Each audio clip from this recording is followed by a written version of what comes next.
And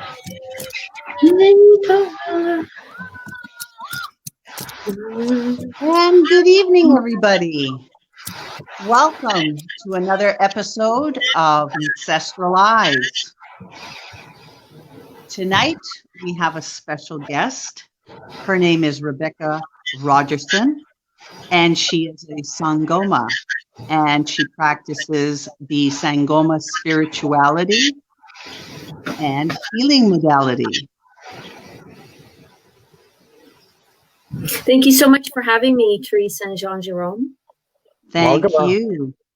So I wanted to say thank you for bringing your own type of music. I couldn't quite hear it, but that's okay. We'll give it a chance at the end of the show, maybe to play a little bit so we can get a feel for it, because I love South African music. I am familiar with it. Just to start the show off, I just wanted to say that the Sangoma spirituality is something that is traditional to South Africa. And with that, it is also considered a shamanic practice because it is indigenous to South Africa. And apparently, from all accounts, South Africa, at least 200,000 people follow the Sangoma spiritual healers, as opposed to the 25,000 that follow Western medicine. So with that, I wanted to ask you, if I can, I'm going to start our questions. All right. So I've got a few of them before we delve into a little bit deeper as to how you came about to this spirituality, which is always the best part. Okay. So I'm just going to ask you first.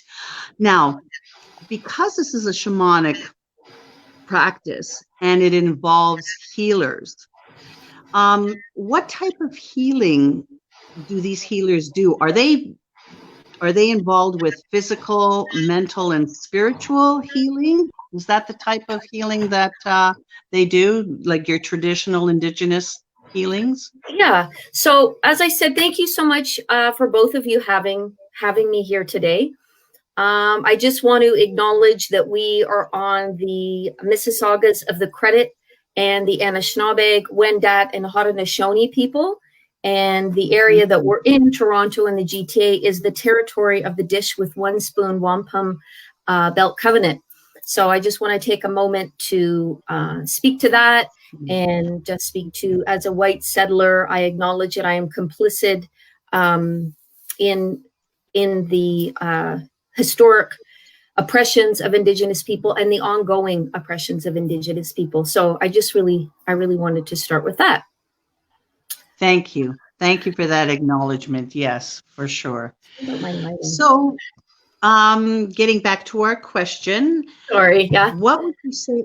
Yeah, what would you say is the type of healing involved? Like the healers, obviously the healers are called to this type of work. Okay, so the type of healing that they do, it's your traditional physical. They address physical ailments, spiritual and mental illnesses. Can you give me a little bit of detail about that, Rebecca?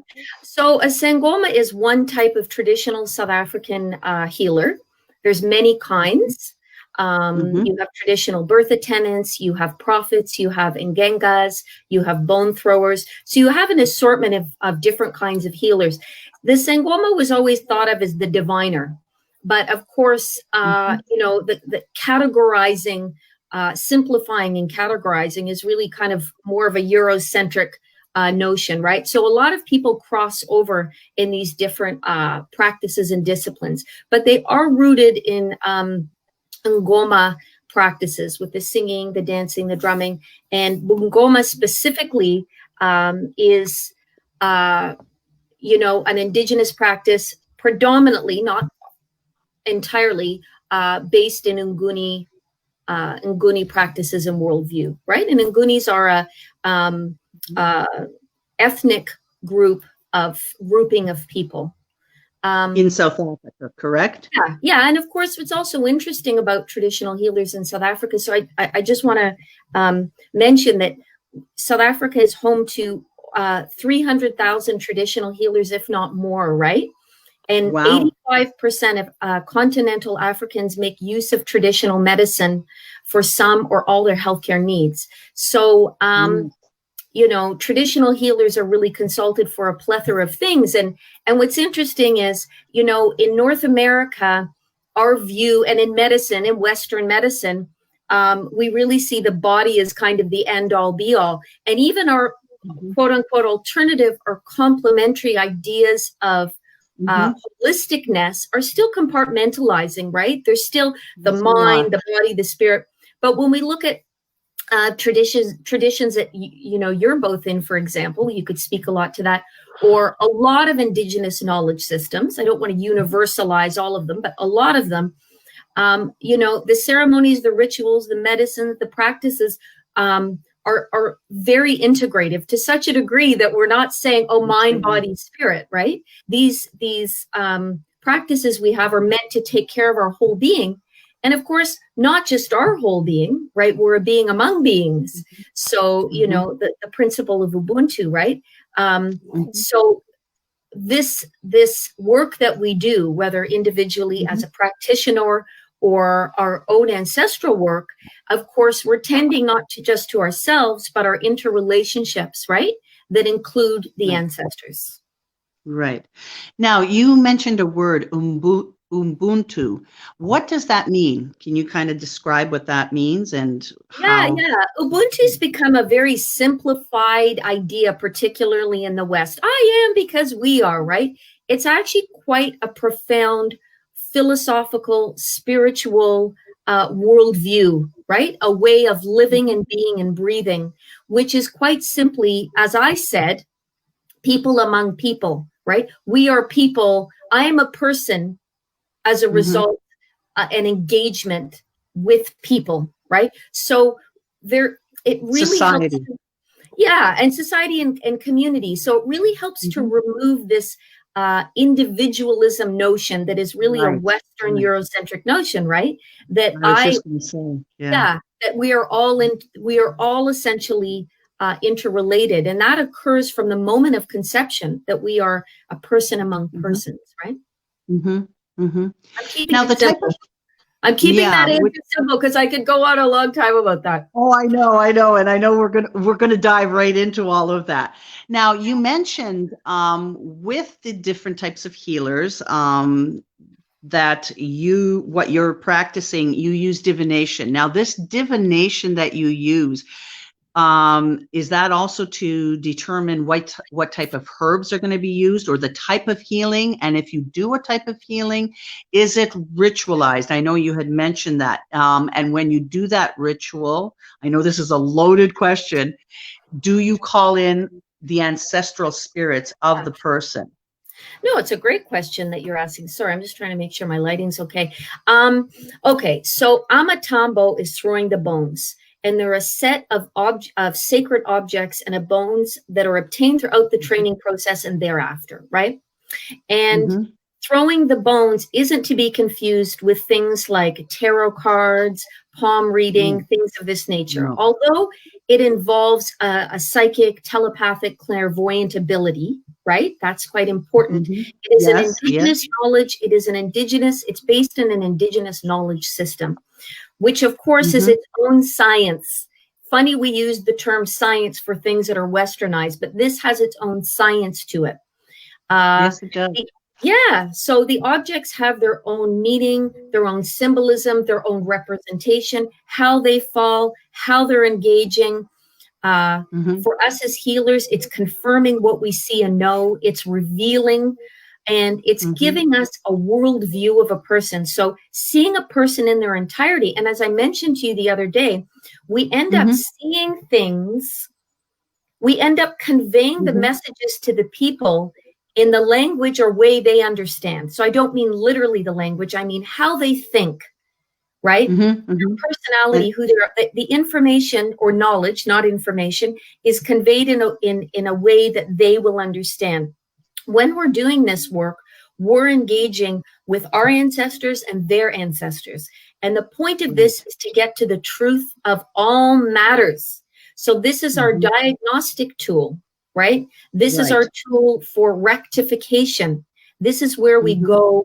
You know, I often have people ask me questions, and I'll give them answers, but say, look, if you really want this confirmed, and you want the true depth of insight, we need to use Matambo, right? Right. So it is That's such a divinatory. That's right. That's divination. Yeah. Okay. All right.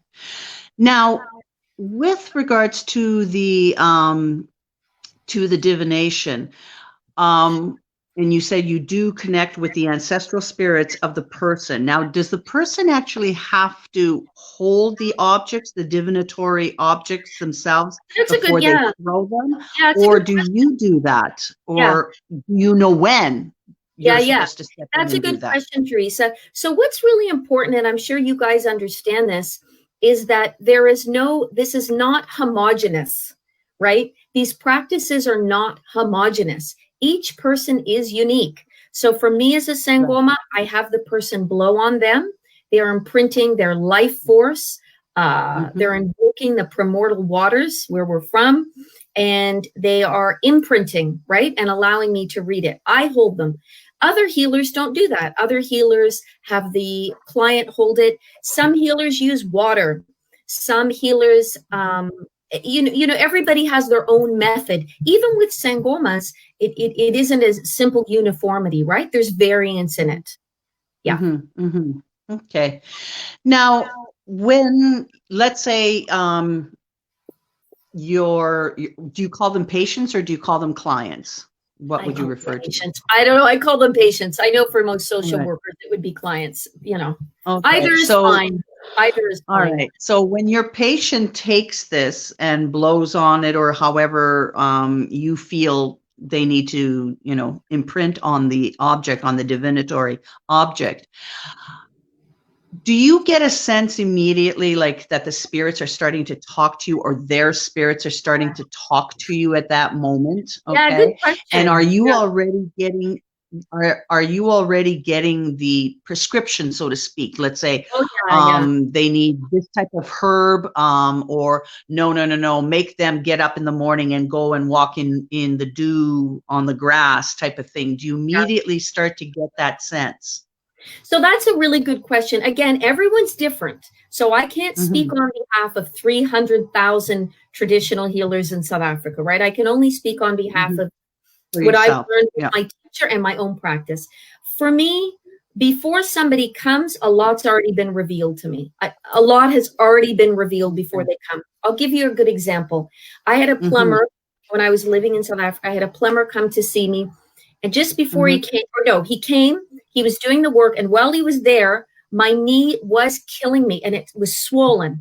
My whole right knee swelled right up. Now I have no knee problems. I have no issues along those lines. Yeah.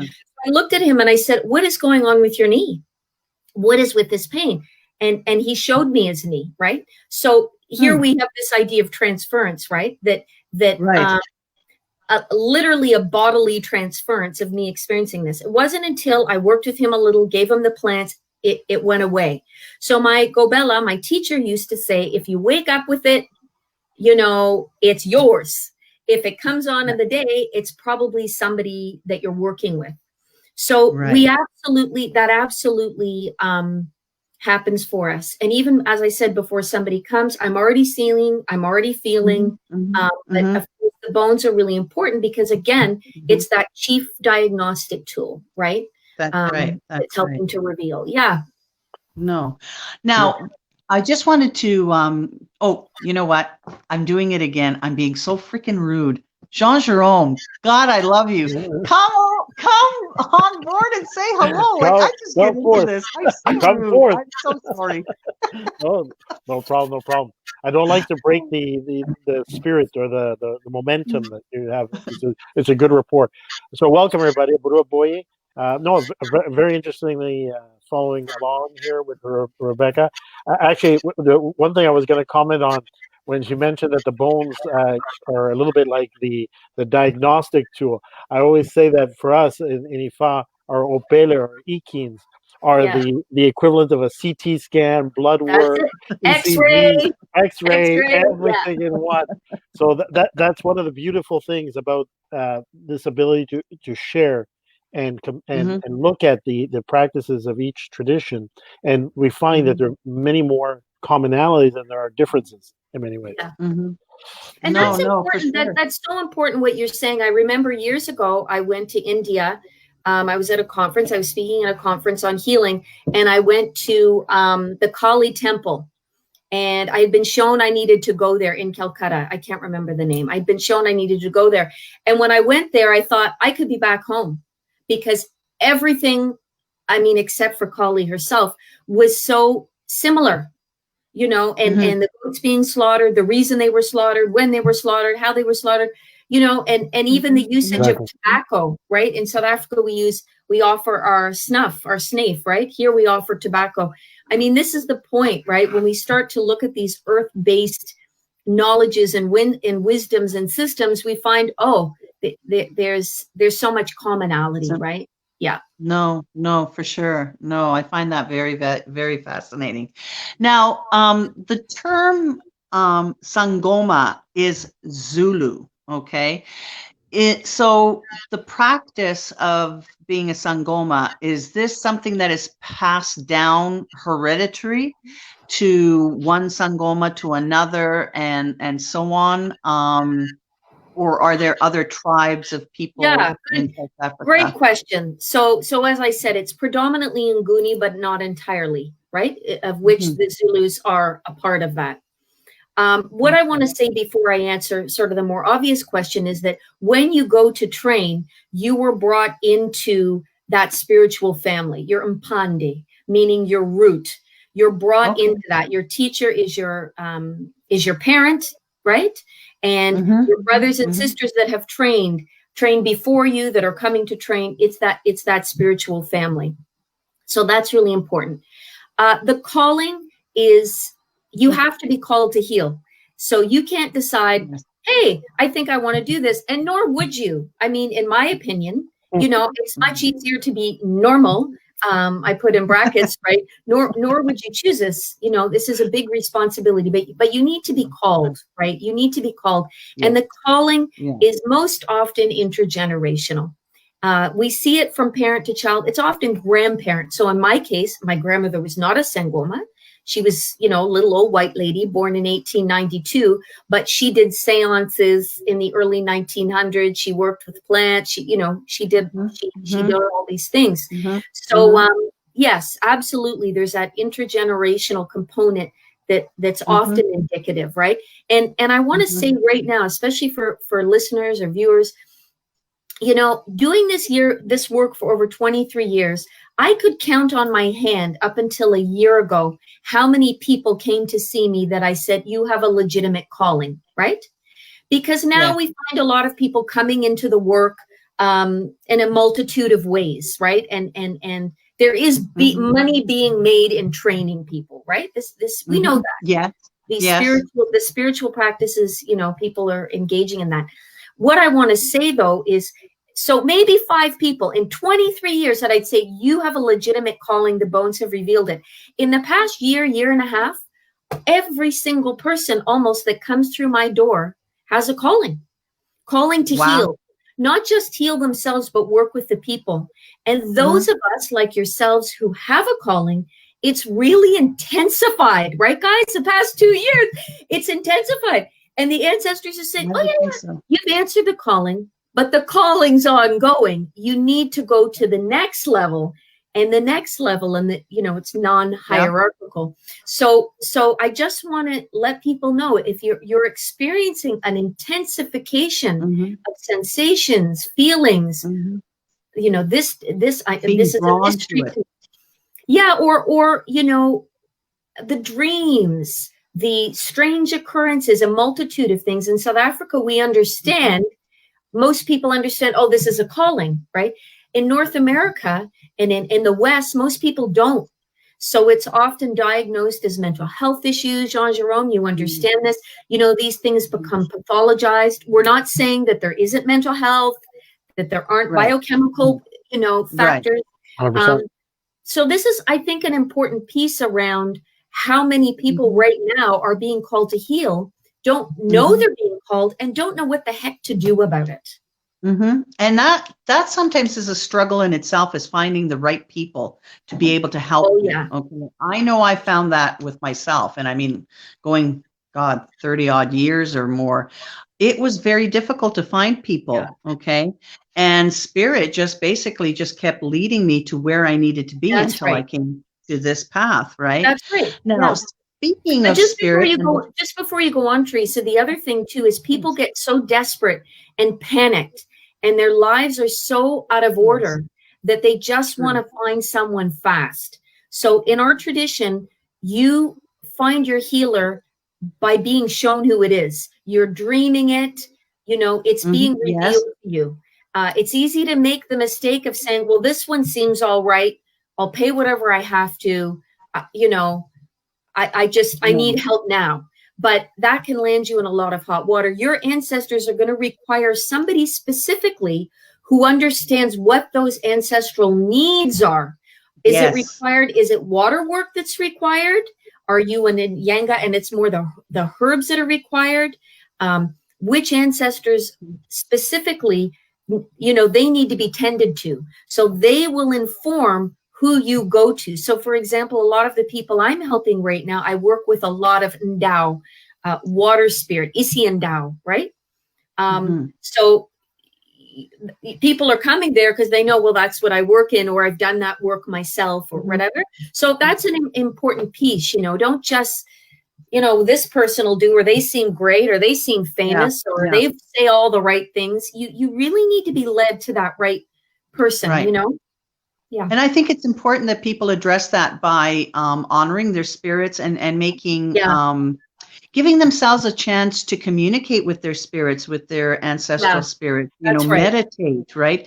Do the necessary prayers. I don't care what the prayers are. If you want to pick up a rosary and start praying, and ask for guidance, okay? Because your spirits will guide you, and you have to have faith in that, okay? It's going to take a little bit of time, but you know what? The signs will come to you, like you said, either in your dreams or, by word of mouth. Suddenly you're talking to somebody and somebody mentions something, and it'll trigger within your head, and you're like, yes. And you know what?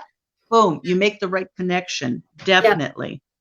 So no, I totally agree with you there. And that's the other reason, there's people like us, we're here to facilitate help for people, so you have to do your own work. You can't hope somebody else is going to do it for you.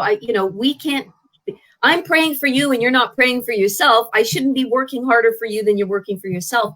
However, that's why you go to mentors and you go to elders and you go to healers for some direction and guidance, right? Exactly. I find for myself, I'm the deliverer of messages. Okay. And I will deliver the message, and what you do with that is up to you. Right. I'm not there to tell you what to do. Right.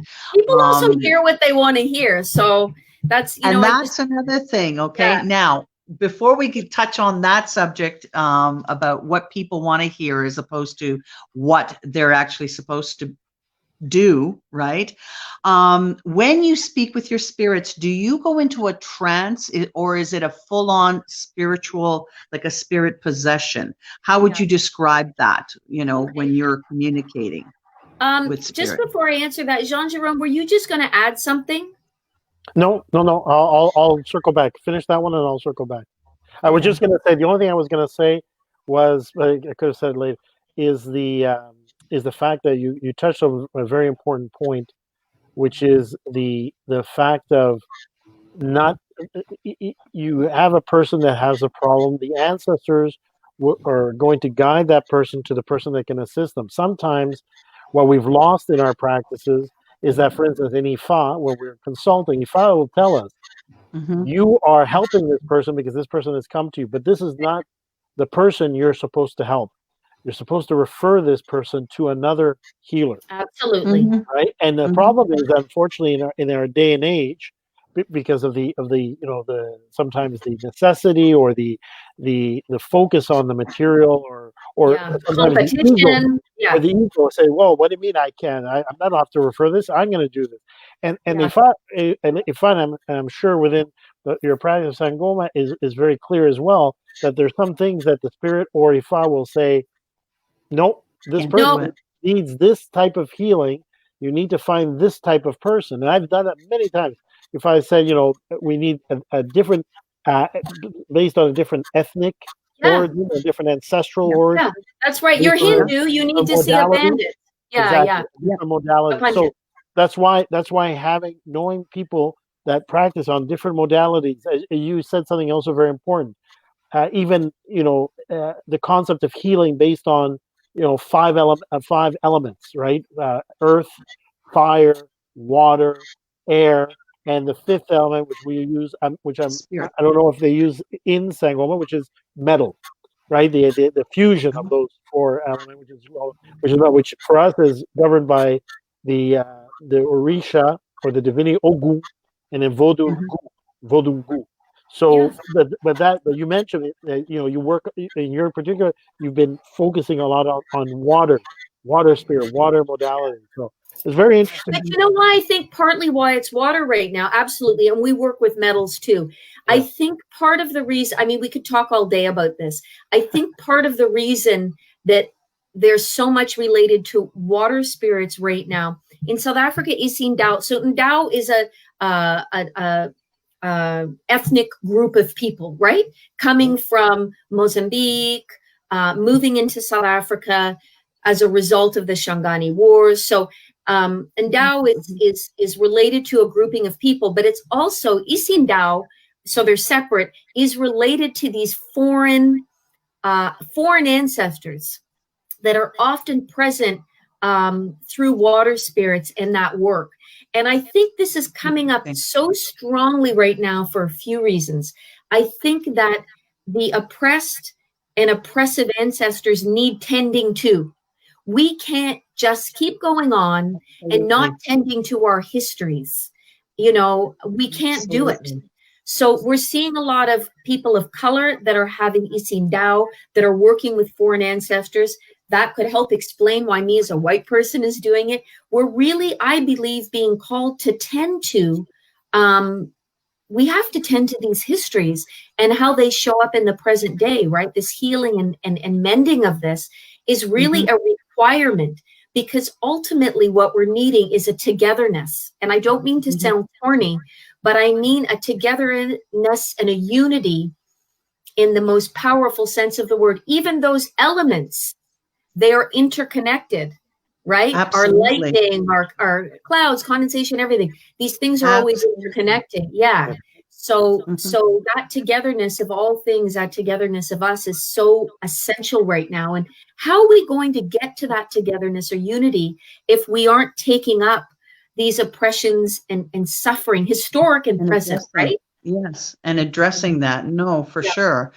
So just going back to what I had previously said. Oh, sorry. No, that's okay. I'm keeping on track. When you're consulting with the spirits, obviously you're hearing them and that type of thing.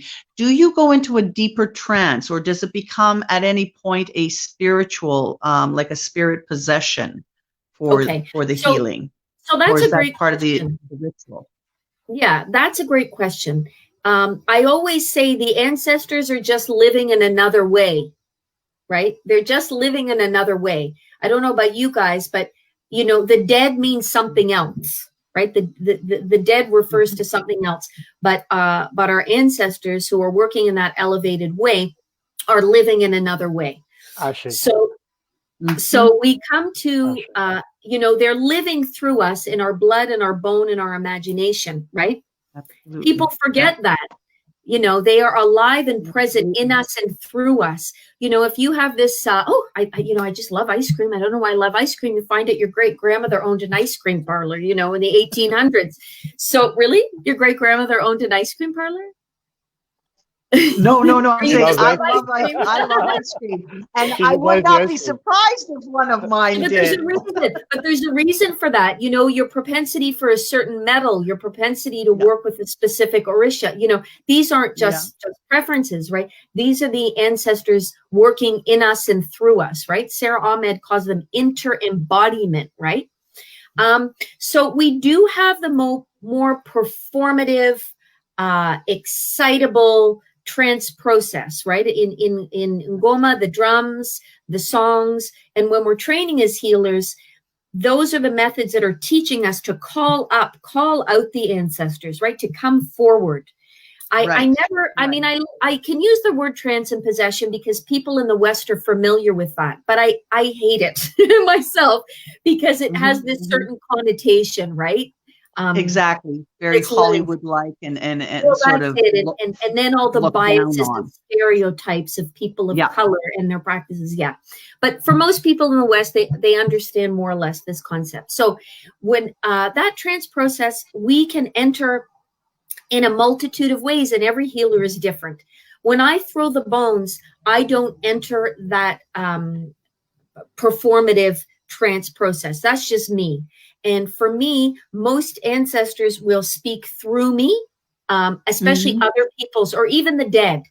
You know, if people are coming, you know, what's happened to my son? That doesn't mean they're always there, but often their relatives will come and speak through me. I'm careful with that, with letting those relatives through because I don't know them. So I'm careful with who comes in, right? Yeah. You know, people forget that. Open the door to spirituality. Well, you wouldn't open your front door and let everybody on the street into your house. Thank you. Thank you. And yet there are so many mediums out there that believe that this is what they have to do in order to constantly get messages. It's like people too. You're getting and people too. You're getting yourself in hot water if you're hopping around and opening the this seems like no, you can't be naive with that. So for me, yes, I go into that process. I do dance. You know, if it's Isin Dao, it's a different kind of dance. It's a different drum beat. Sometimes it just comes through. Sometimes it's invoked. You know, sometimes I pray in the morning. It happens. You know, as you guys well know, the messages come when they come. I haven't always found that so easy living in Canada. In South Africa, if something comes through, I can approach somebody and say, I'm a Sangoma, may I relay a message, right? Here, you can't, people think this woman's off her rocker. So now I say, I'm a psychic. Are you? And most people, right? Most people are interested. But sometimes, as you guys well know, you're drawn. It's like, you got to tell this person this now. You know, it's funny you should say that. That reminds me of what was it? The Long Island medium. She used to do that. She used to walk up to complete strangers and go. She'd do that little. She used to do this little habit where she'd lick her lips, right, and her little fingers would go, and she'd like, can I tell you something, right? And off she'd go, right, which always made me laugh, right? I mean, good for her, ballsy, you know, but still, you know, you have to have that respect and remember to ask. And they come through in different ways, right? My mom used to say when she was alive, because my mom was quite a medium, and she would tell me, she would say, if the medium doesn't say it, if the medium doesn't actually relay the message, quite often it reflects negatively on the health of the medium, because the message is almost like you're creating a spiritual blockage, an energy blockage. Yeah. But then sometimes we're given knowledge that we know that person's not ready for. We know that person, they are not ready for this. And sometimes you're asked to kind of bite your tongue. But as you know, you get to a point, like for me, doing this work, and I'm always learning, you know, I'm a child. I'm a child of the ancestors. They're always training me. They're always learning me. They are so patient with me and kind. You know, I can be so stubborn and, you know, all the other things I can be, you know, they're always, they're always, you know, they're always patient. I know that. You know, let me be as loving and patient with people as they are with me, you know. But it is quite important that, you know, for me, you get to a point when you're doing this work. So for those people that are new coming into healing, and if you're starting to embody ancestors, you get to a point where there isn't really a division between you and them. I see. You know, you're them, they're you, you're working together. You know, sometimes you're not doing as you're told, you know. We all have that. They're part of you, you know, they are part of you, you know, and it's like as well, growing up, I remember my mother always telling me, "Oh, well, here's Teresa. She's talking to her babui, right?" Which were my little spirit, like my I'll be right back. Keep going. Yeah. Keep going. little spirits, or Yeah. that's what she was referring to, almost Yeah. like my little imaginary friends, right? And I Yeah. was encouraged to go ahead and speak That's about good. that, That's good. and I don't mind, but I know I've said this before, and I know people have probably heard me say it, but my mom was also very careful to tell me that in public, don't talk to them, okay? Because they're going to think you're crazy, right? I'm like, Yeah. okay, got it, Ma. I got it, right? It's just between me and my spirits, when I have my alone time, when I invite them in. And again, there, it comes back to that whole thing where we have to be very respectful of our own boundaries and of our ancestral spirits as well. We have to communicate with them and give them time to communicate, okay? It's not this constant leave up, for the lack of a better word, like some mediums, a constant portal being opened. You have to make time for that, okay? So sometimes you have to shut that door. Like you said, you're not going to fling open the front door and go, "Hey, yo, everybody, come on in. It's okay. We're having a party," It's Well, when not you do, that. yeah, You have you're to be right. But when you do this work, I mean, the door is always somewhat open. Yes, yes. No, We are I know what you're saying. yeah, I know we what are you're the saying. ancestors and they are us. Yes, They're absolutely. constantly reminding that we are together. When you don't treat your body well, you're not honoring us. When you're not honoring us, you're not honoring yourself, right? Mhm, It's this mhm. interchange, you're required. Isn't it amazing that this ancestral work teaches us how to live and work and be? Yep, Even in your yep. tradition, Jean Jerome, you're shown what food to eat and what not to eat. And Mhm. most of the Oh, food that yeah. you're shown to eat, nobody's saying eat fried chicken, deep fried chicken. You know what I mean? Yeah. Right. Everybody loves deep fried chicken, but I'm saying, we're being guided in Yeah. our life Mhm, and mhm. living and Yep, dying. This is yep. how, the good orderly direction. This is how we go about living good lives, being in order. When Yeah. we're in order, our ancestors are in order. When our ancestors are in Mhm, order, we're in order. So there is no mhm. division, Sure. right? It's a very Right. Eurocentric notion, even of God. In terms of Mhm. Christianity, God's over there, and it's Yep. up there and far away. Compartmentalize it, everything. Yeah. No. Now, Now, I think if I can just interject for 1 second, because I'm seeing there's a couple of questions, and I know as people have been mhm, listening, because Good question. there's one question right now. But before I show that question, I just wanted to. I think it would be important to talk about the difference between. You touched on it, and we make those distinctions as well within Ifa. The difference between the dead or just spirit, like spirit of yes. people that have passed, the ancestor to which we're referring to, and also from the standpoint of within Ifa, we've touched on that we believe in the Orisha or the divinities, Orishas. On the Vodun side, we call them we say Vodun. How does within the Sangoma beliefs, how do you organize? Like, what are the categories and the descriptions of those categories, and how and which of those will come through when you, for instance, cast, when you divine? Okay. So the first thing I'll do is I will categorize, but I will also problematize categorizing. Perfect. Right? So I will Okay. say that. So you have a belief in one creator, Mhm. right? There's a Yes. belief in a supreme Yes. creator. And our Example. Absolutely. ancestors are mediators, our Mhm. aides, our helps. So you could say, in a way, in a Western context, almost working like angels, although they're not always angelic, as we all well know, especially if they're Mhm. not in Right. order, they're not angelic.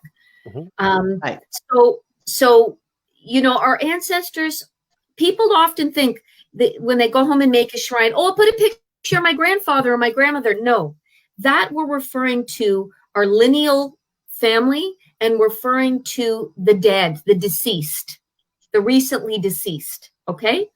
But Are then dearly departed. that's right.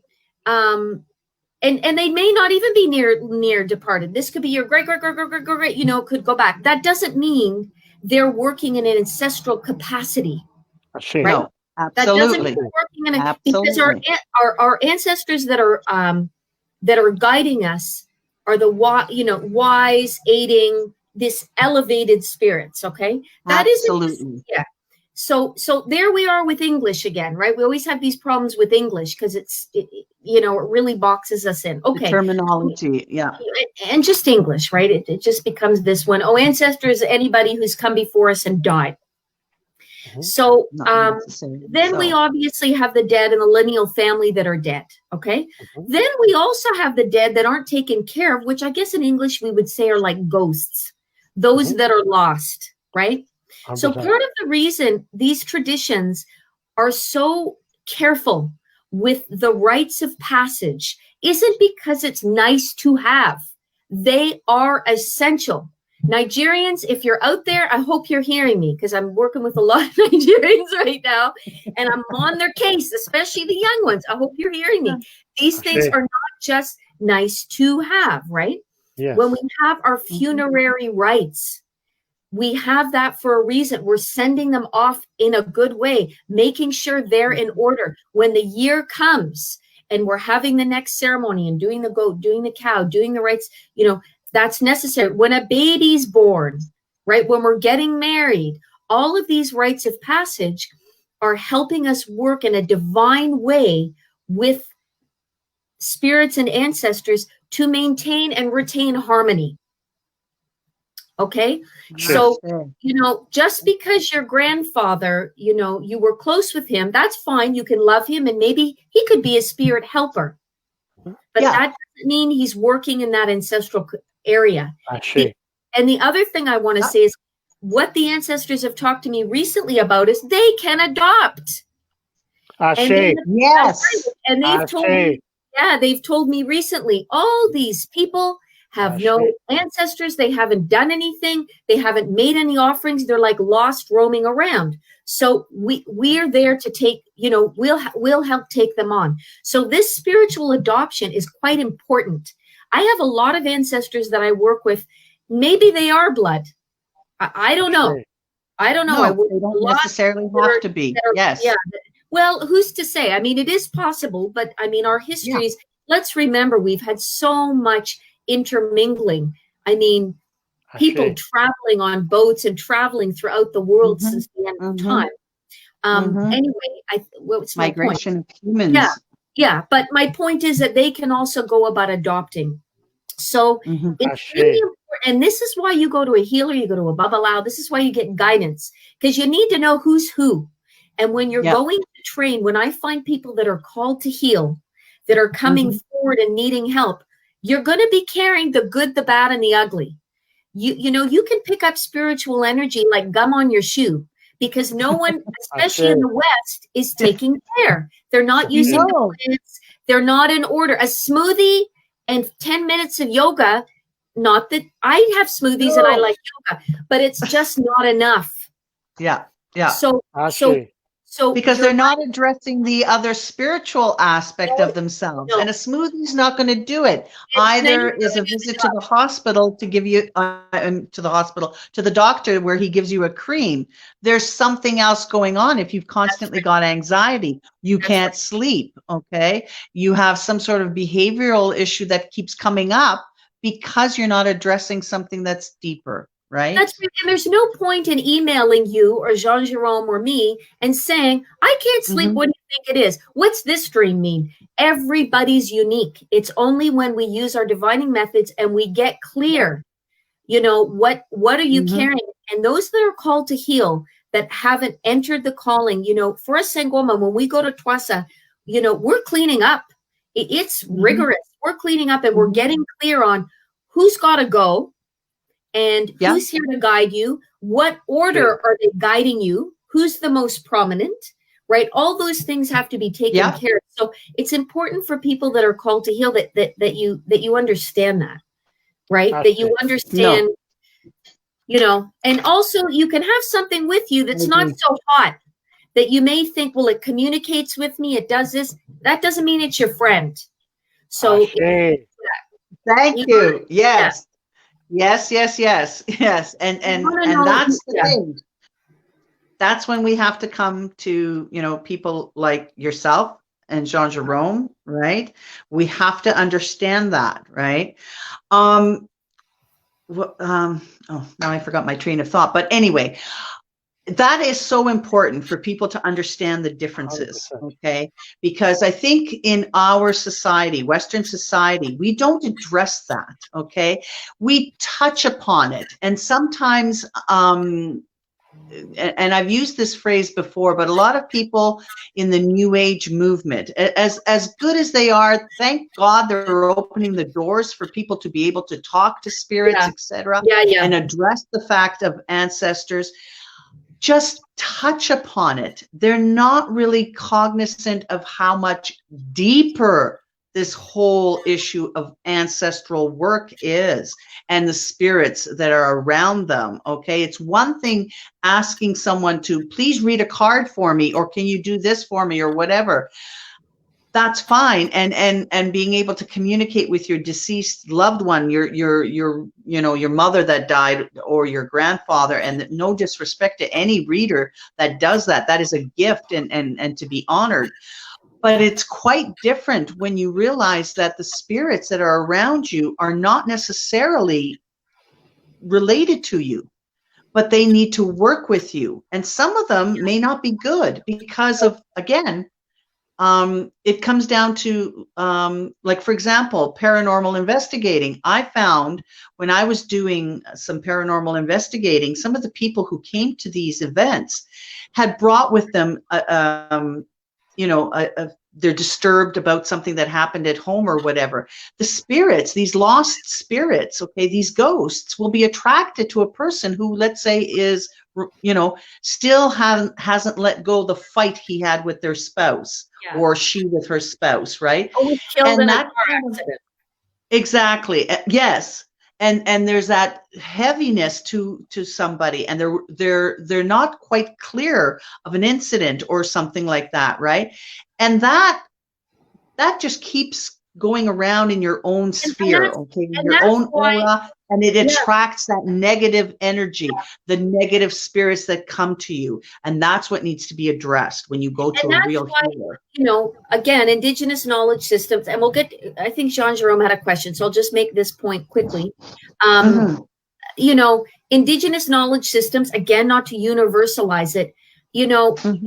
What's different with that and the New Age systems, these are grounding rituals based in history and identity and ancestral acknowledgement, right? When this is what's beautiful about an altar. Our altars are our meeting place for our ancestors, and our altars are grounding. We need to have our feet in the earth. We need to be alive within these elements, not off in some kind of, when we do this work properly, we get grounded. Right, we're going deeper into ourselves, deeper into the work, deeper into life, and to the truths of spirit. Right? No, absolutely. Was there a question? So the ancillary question with that. So we talked about, and it was very important. This is the interview, or this is the part we've been wanting to cover since we began this series, because it is the part which is perhaps one of the most nebulous, which we were trying to explain, and although you don't want to compartmentalize or delineate and so forth, but it's very important that people understand that all spirit possession, that all spirit influence, is a positive one, and that everything has its right place and time, and that there's a difference between familial spirit and your bloodline, where we call it, what the father sign iroso, that comes through the blood, and those that, which is very critical, which happens many times, that your guiding spirit, your primary ancestor, your joto in Vodou, is an adopted one who has adopted you because of an alignment of mission, destiny, and they see in you a way to carry on their divine mission from past generations, which is very important. Absolutely. We're an extension of them. This is why I say, it's an inter-embodiment, and it's collaborative. We're interchanging with them. And I think that this, there's so much to unlearn. I mean, for me, going to train as a healer was 90% unlearning, 100%. unlearning these categorizations, these false beliefs. Actually, It's no, for sure. Carrying on that, we've at least touched on various types of spirits. Now, what about what would be the name or the classification or the description, the function of within the belief system of the Sangoma that would be equivalent to the higher or the spirits like the Orisha or Vodou? What name would they we take call on? an ancestor Itlozi or Amatlozi. Itlozi or Amatlozi. Amatlozi, okay. That's for the ancestors. Amatongo is dead, the dead, but can also refer to the ancestors, right? And what about? And are they? Go ahead. Sorry, go ahead, John Jerome. No, I was saying, are they? So, for instance, what about in Yoruba? They call Imule or Irumale, which are divine beings. In other words, they're beings that were never human necessarily, but they're considered to be higher, I guess, a spirit Vibration. in Judeo-Christian or Islamic would be equivalent to the the angels or archangels, cherubim, that type of class, which we call in Vodou, we call G-Vodou. That was Vodouns of creation, Vodouns, like spirits that are emissaries of the divine, of the creator, and like are like God. Like gods or goddesses. How I guess you think about it. Yes. In Palo, we some, like, for instance, within the Waganga and in terms of the Enganga in Cuba, they would refer to them as spirits like Ensasi, Lucero. There are many names of divinities which they're not human as such, but they're a force of nature and an agent of the creator. Yeah, and they can, and what you're talking about too is important because they can be interconnected. Yes. Both those spirits in nature and also those gods or goddesses. So, for example, I had somebody come to me last week, I had somebody come to me from Nigeria, and I could see that offerings needed to be made at a particular river and needed to be made for a particular ancestor. Now, this ancestor was a living woman at one time, right? But over time has become like an elevated god or goddess. I mean, I guess we could even say the same of the saints, right? Of Santos in a way, right? They were living people that have become elevated. Yeah. And so that work with her, is he a direct lineage? Maybe, maybe not. But that goddess of that region needs tending to. And this is a big thing you're bringing up, because the other thing over and above that, these spirits found in nature spirits, again, English is limiting us, are not being taken care of. Every time I go and I'm offering tobacco or I'm praying somewhere, more and more I have spirits, even animal spirits, that are coming forward and saying, we haven't been fed. So even when I go to my own ancestral grave, first of all, I have to acknowledge the indigenous people of that land who rest below the bones of my ancestors, who are the keepers. So that's the work that is also done, right? Because how do we take care of that, right? We also take care of that. But when I go there, the deers come out, the bear spirits come out, they all come out. And I bring fruit because, this is why I keep saying living in another way.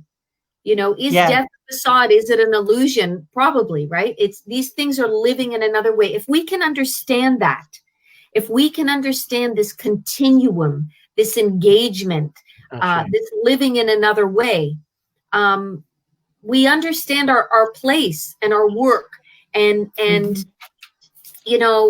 importance of our work. So one of the quotes that I wrote for tonight. Yes. So the quote was focused on healing, right? And so Yes. I was reflecting on it. So when we engage in personal and collective healing, we are part of a healing continuum. We are helping mend those before us who couldn't, those in the present who won't or can't, and those to come. They will need in order ancestors. Let us understand that healing is a responsibility that's part of becoming a collaborative and guiding ancestor. Therefore, our work, the healing work, is a requirement and it doesn't end, right? Ashe. So, Absolutely. Absolutely. Yeah. And you know, Indigenous communities here talk about this all the time, right? I am an ancestor in the making. I must behave in that way. I must leave the world in better than I found it, right? Mm-hmm. Yeah. And that, you know, that is very much a shamanic way of looking at things. And that is basically what Indigenous people of the land, no matter what part of the earth, you know, you can go to Siberia, you can go to South America. When you're dealing with the healers, they are the shamanic practitioners, and they understand that intricate weave, that web. But not just healers, but not just healers. The people understood this.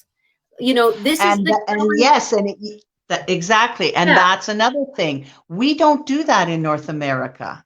And I find that's very interesting. Yes, there is some of it, but I think the everyday person does not understand that. And I wonder if that has a lot to do with the fact that we've come from different lands and we come here and we share our cultures.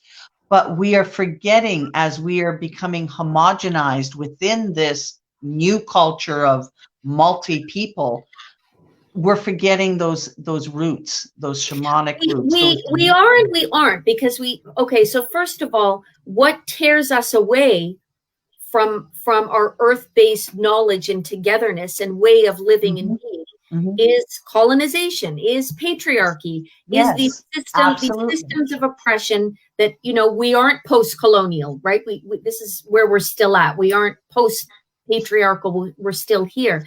So I think that's an important piece, right? And capitalism is interested in consumption, right? We live in consumptive societies. You know, it's moving away from that togetherness. It's the opposite of what we, the people, are in need. Isn't it interesting that with this lockdown, I go out and I've never seen so many people walking in all my life. On a nice day, you can't even get to a trail because the cars are lined up like it's a mall. And I always laugh and say, you see, we're creatures, and this is intrinsic to us. And when you strip away consumption and you strip away technology, we know what we require for our well-being. So I think that's a piece. And I think the other piece is, you know, particularly when people come to Canada, you know, we aren't really multicultural, which is a problematic term. There is a way to live and be here. There is a norm that is set, a white supremacist norm, right? We are never led to forget, welcome to Canada, everybody's welcome, it belongs to white people, right? There's never that forgetting. So I always feel like people aren't really properly given the place and space. There's this forced acculturation and assimilation where there isn't that freedom because fear of living in a place that isn't yours. So, you know, I think it's there. And it's happening, right? And our problem is our systems that are not interested in soul being. You know, they're not interested in. And let's look at most people around the world, especially people listening right now in developing countries. You know, life survival for the bulk of people. You know, I'm sitting comfortably in my chair with a full belly right now. You know, I don't have any violence in my home. I'm not going to go out in the street in fear I could be shot by police. There's violence that awaits me. So, you know, for most people, tending to yourself, you know, people are trying to tend to survival, you know. So part of our ancestral work is social justice work and ensuring, you know, we aren't just healers, we're activists. And our responsibility is to care for each other in the whole, right? Good for you for addressing that. Absolutely. That's absolutely right. That's absolutely right. No. Now, I'm going to get down to a practical question. When people come to you for healing, okay, when you tell them what it is that they need, do you find that sometimes there's a resistance?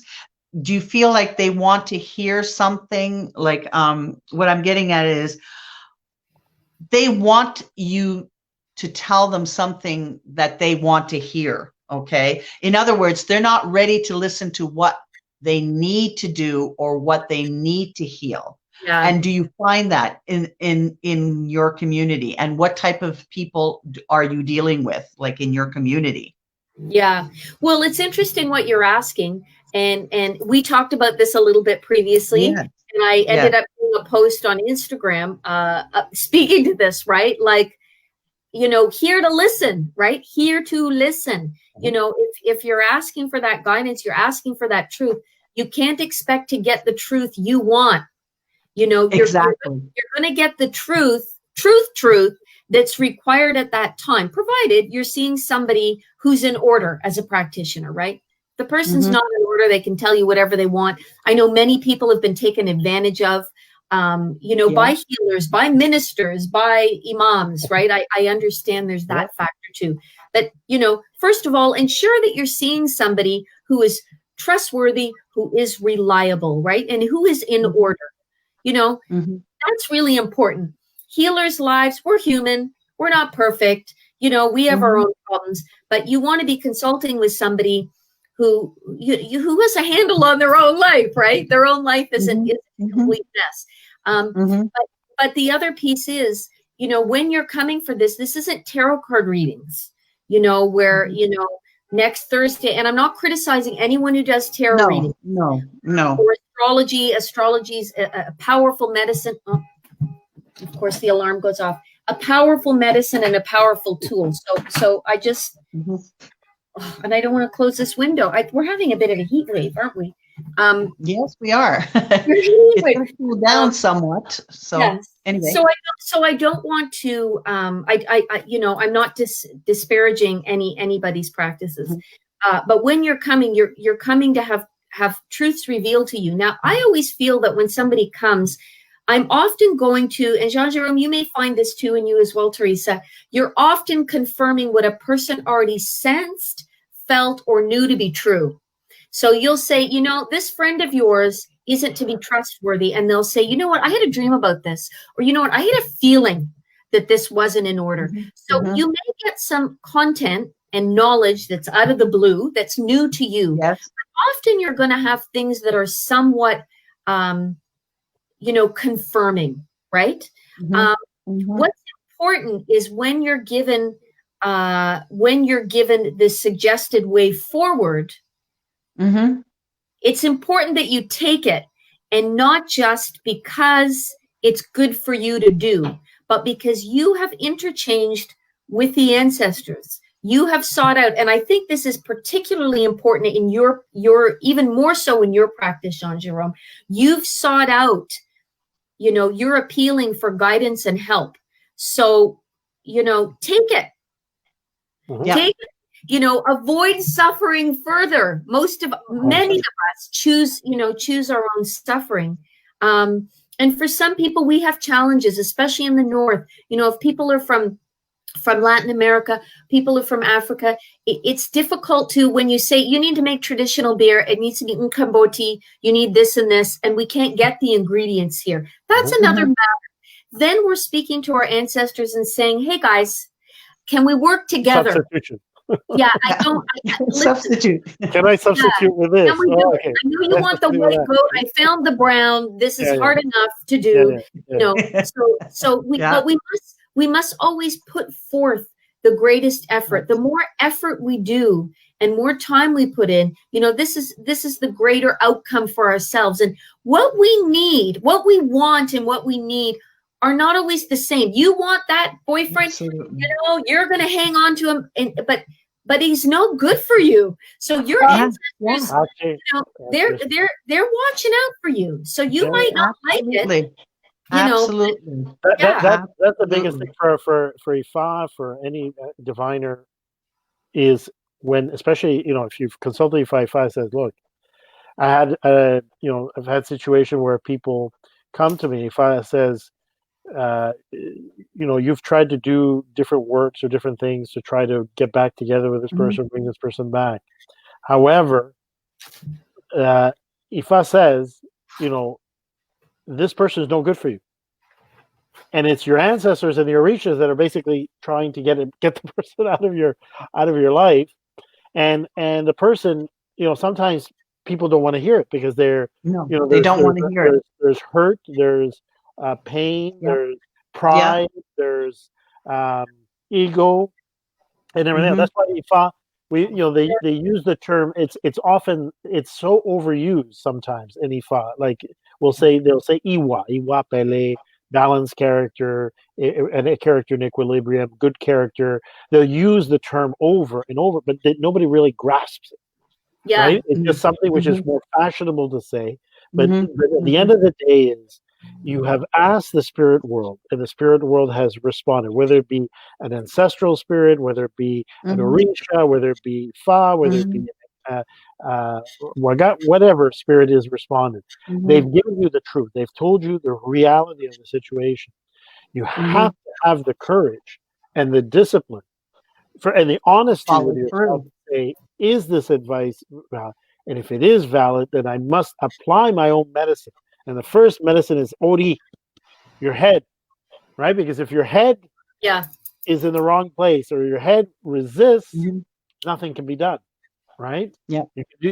I say you could eliminate half the animals at a farm and an offering, and then However, if you have intent, if you have alignment with Ori, if you have alignment with your Joto, if you have alignment with the purpose and the message of the spirit, and you even offer a piece of bread, some honey and all that, and you do it with the intent, with the libation, with the you can accomplish more than killing half a farm. That's right. Absolutely. And I think part of this is tied in with another pandemic that we have that may be just as dangerous as COVID, and that's the pandemic of control. Part of the political structures we have in the society we live in gives us an illusion of control. That's why with this pandemic, people are freaking out because we don't have control over it. But guess what? We don't have control over anything. So, your way forward, your way forward and your healing path is surrender. That doesn't mean give your power away. It means surrender as to be empowered, right? And this control is so. And the problem with control is it keeps people in their head and keeps them out of. Absolutely. It doesn't take them to that place. It keeps them in their head in a way that's different than what you're talking about, Jerome. They're healthy. They're not taking care of their head in a way, having an integration. They're just allowing this. It's the brain, not the head. It's the brain that becomes this kind of machine, and unhealthy. And anxiety is often tied in with that. I'm not saying all the time, but we really have to do something about this control. And I think if we felt some true empowerment, you got your own land, you got your own chickens, you've got land is important to empowerment. I think if people felt truly empowered spiritually, socioeconomically, I think that it would really go a long way, right? No, I agree. I totally agree. 100%. I'm going to post one question, which I was leaving, and this is from Claire Constantin Baron. And she asks, how do you know for sure who the right spirit is to let in? Good question. Good question. You don't, Claire. I think you do and you don't. So first of all, when we do this work, we can't do it alone. If I have somebody coming to see me and it's a big quote unquote job, I'm going to call Jean Jerome and say, I need your help to work on this. So we can't People are all in their houses with their crystals by themselves, doing everything alone. You can't. You can't. It's important to see somebody, to have divination and to get clear on who's who and what's what. Right? And if you can't do it yourself, obviously, I mean, we can do a certain amount on our own. We can meditate and we can try to get the answers. But if it's really difficult for you, there is no harm in coming to, let's say, Jean Jerome or yourself and find out who are the spirits and how can they help me? Yeah. How can they help me and how can I work with them? Yeah. And also, if you're asking, if you're asking, I'm not sure about this spirit, that's telling you something already. Now, some spirits aren't necessarily bad, negative, evil, harmful. Some of them need to be cleaned up themselves. Mm-hmm. They're out of order. Coming to you for that, right? And if you're a healer, that's your work to do. If you're a lay person, I do not recommend that, right? Because that's not suggested. As you start to, if you have a teacher, if you're learning, which is important, especially when you're coming into this work and you start learning, that will become clarified through the ritual, through the ceremonies, and through the work with your teacher or your mentor. That spirit's going to come forward one way or another. That's going to come forward and it's going to reveal itself. Navigating all these things in our own capacity, especially if we're called to heal and we're entering that, most of these things you can't navigate on your own. Now, I will say there are people, I'm seeing a number of people right now that are called to heal, but are called to work directly with the ancestors without a specific teacher. So I am seeing that. However, they still need guidance. They 100%. still need feedback. They still need a mentor or somebody to get, this is what happened. What do you think? We need each other, right? We need a community. We need a community. Yeah, absolutely. And we're doing this work, right? I mean, that's what's so important about what you guys are doing. And I think also with regards to what Claire was saying too, is making sure when you are in that that mode to communicate and find out what is the correct spirit or who is that spirit is to make sure that you are protected, okay, on a psychic level. That means you should be involved in some or have a mentor that can teach you the framework to call up the protective spirits, to call up whatever it is that you do. I do a protective circle. I call in the elements, okay? I call in my ancestral guides and angels, etc. And once I've got that all set up, like in other words, I've prepared the table. Before I call the guest in, is he a guest or not? Well, I will find that out after. We're gonna know, yeah. But I think you bring them in. Then you'll get an idea of what and who it is. That's right. If you're willing to work that way, right? Yeah. But again, you do need help with that, definitely. And you're making an important point. Cleansing and protection go together. Absolutely. So cleansing and protection is ongoing. And smudging is nice. And smudging is its own medicine, right? But sometimes what is required is more than that. So what I find particularly in Canada, in mainstream Canadian society, people are not cleaning up to such a degree. I can go down the street and cross the street. I'm like, ooh, this person, like their spirit literally smelly, right? Like people are not cleaning up, and the cleaning up you can protect yourself, but if you're not cleaned up. So in Bungoma work, we use emetics, palaza, futa, we use steaming, we use enemas, ingeba, we have a special protection, cuts and medicine, special acupuncture. Cleansing and protection is ongoing. Most South Africans you speak to, most Black South Africans that are not religious have some method, or even religious, have some method of cleaning up. They're even cleaning out your tummy, right? The Epsom salts or the, what do they call in Jamaica? Washout? What do they call it? What's it called in Jamaica? Washout, something like that. Can't remember. To clean you out. So people aren't even doing that. They're not, and those plants, they work not just on our body, they're working in every capacity on us. Those plant people are our helpers. And you know, in this country in particular, in mainstream society, people are quick to go to the pills, but not quick to and get clear. Just because, you know, you read in this month's article that this herb is great doesn't mean it's for you. Yeah. Doesn't mean it's Absolutely. for you. So getting clear on who you are, on your spirit, the ancestors working with you, the spirits working with you, who's going to stay, who's got to go. You know, this is how we come to get in order. And we also work psychosocially. The counseling is important. You know, the counseling is important. You can have some people that are only doing the psychosocial talk therapy. That isn't enough for healing of whole being.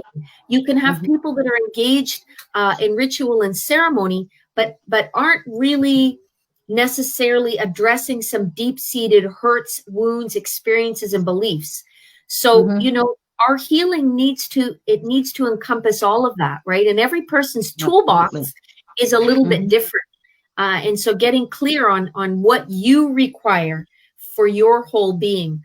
So that will help you to answer, you know, what's in order with you, what's in order spiritually, what's in order with your body, you know, all of those things.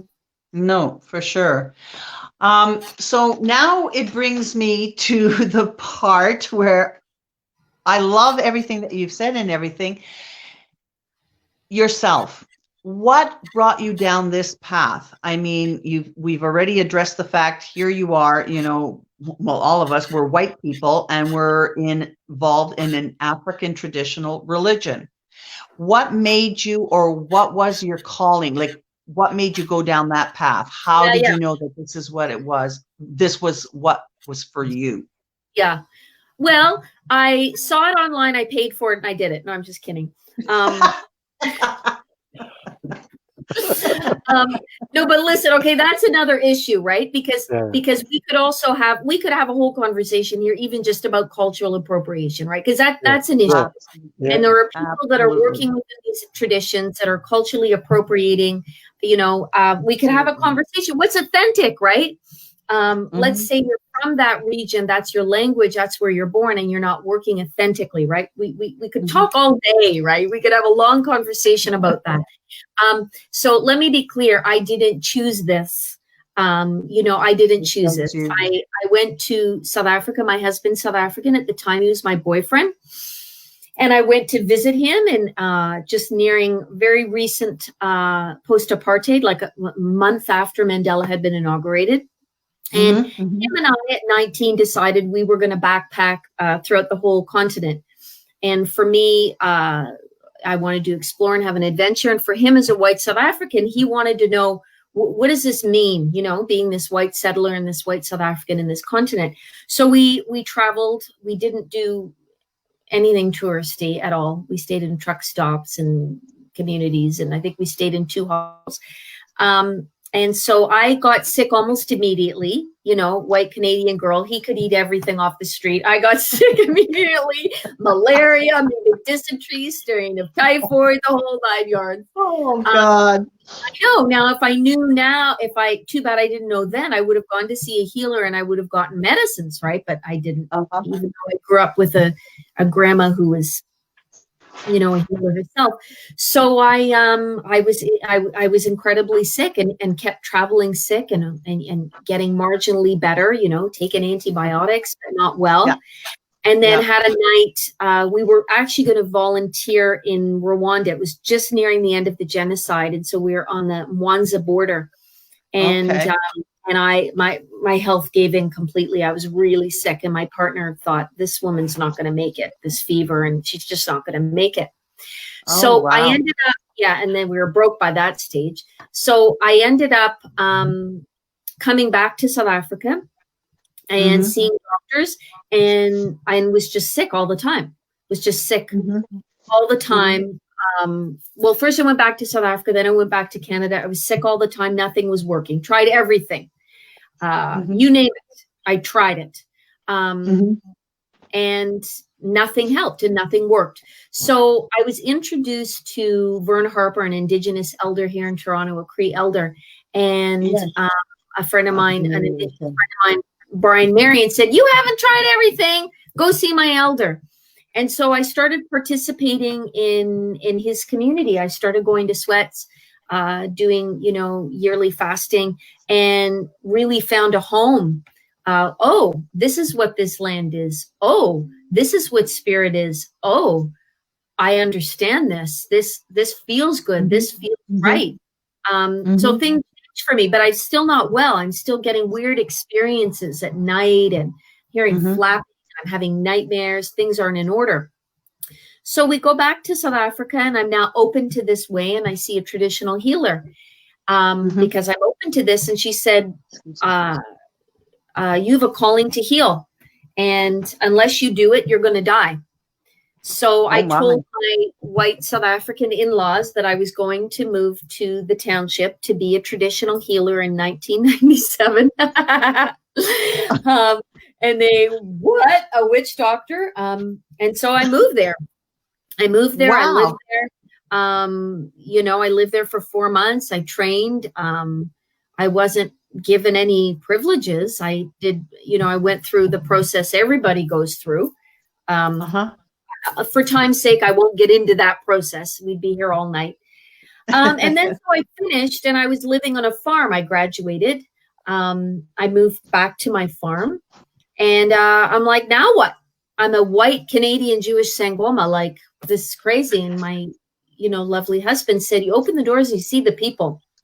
So it was really becoming the height of the HIV epidemic. So I was working with the people, and this was still in Africa, correct? This is South Africa, yeah, outside of Joburg, and things were not improving. Things were getting really bad, and so I decided I got to get more involved. So I ended up doing a variety of things. I was involved in community-based research.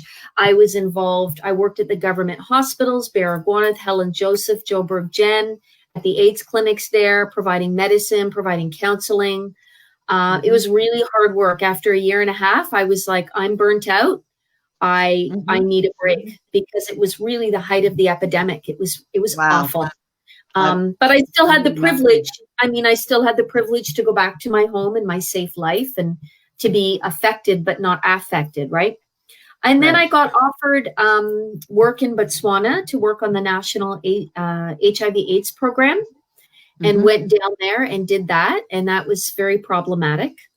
That they hired me, that I was overpaid, that they hadn't hired somebody local. It was a problem for me. Clearly. And so I did that work there. And then I was called to come home, and arrived home and sort of felt, okay, I'm white. I have a Canadian accent. I have a passport, but I feel like I've landed on Mars.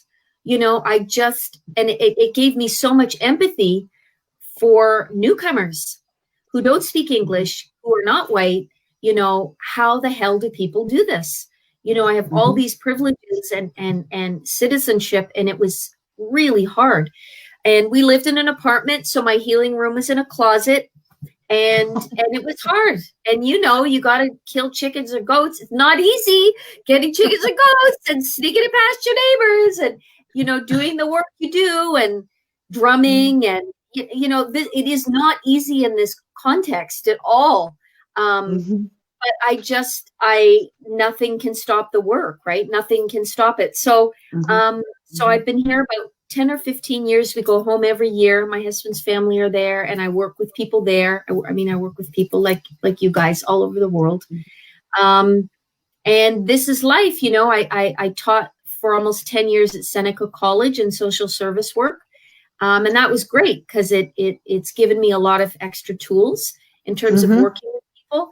But I was just shown, that's it, Rebecca, quit that job. You got to be doing this full time. Because doing the healing work is existence. It's life. It isn't, I'll do something else. Like, many of us have a few jobs, because if you want to be rich, you're not doing this job. So that's how it's that's been my path, and that's life for me. And wherever I am, whatever I'm doing, it's just non-negotiable. And for a few reasons, I'm called to do it. There isn't a choice in the matter. And it's very important to honor these traditions and the people, especially, you know, as a foreigner, to honor the communities and our teachers, and with the privilege, you know, this is a privilege. This is not our birthright. We're privileged with this. So it's very important for me that I uphold the work in the best way possible, because this is a privilege to do this work. And as you guys know, it's a privilege to be of service to people. It's very intimate. You know, it's very intimate, engaging with people at that core level, and what you see and what you feel in that time with them. This is not, you know, as simple as talk therapy, you know, and it's hard. There's a lot of responsibility, but it's a privilege that we have, you know, and for those that are healers, you know, we really have to make sure we forget this. We have to make sure we take care of ourselves, and we're in order too. Because otherwise, you know, I'm sure you guys have made that mistake. I have, you know, give, and, you know, the wells run dry now. Oh, yeah. Nope. Oh, Absolutely. So making sure that we do those things too, you know, is so key for us in this work. Yeah. Well, I think you've answered all of my questions. I'm going down my list here, and hold on. So while you're looking through the questions, Claire Constant Baron says, "Thank you. I certainly protect myself and agree that a mentor is very important to have. Thank you again. Very informative." Great. Thank you, Claire. Thank you for tuning in, Claire, and participating.